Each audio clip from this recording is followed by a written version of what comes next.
नुक्ता चैनी।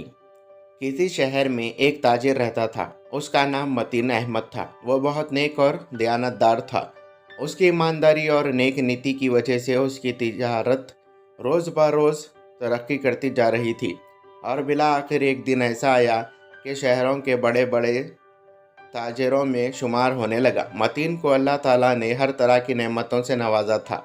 उसे ज़िंदगी की हर आसाइश हासिल थी, लेकिन एक दुख था जिसमें मतीन और उसकी बीवी से ज़िंदगी का सारा लुत्फ़ ख़राब कर दिया था, और वो औलाद का दुख था। खुदा ने उन मियाँ बीवी को औलाद की नेमत से महरूम रखा हुआ था।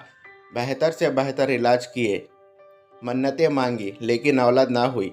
बिला आखिर उन्होंने दोस्तों अजीज़ों के कहने सुनने से एक यतीम बच्चे को पाल लिया और उसे अपना बेटा बना लिया। Thank you. Watch full story on my channel.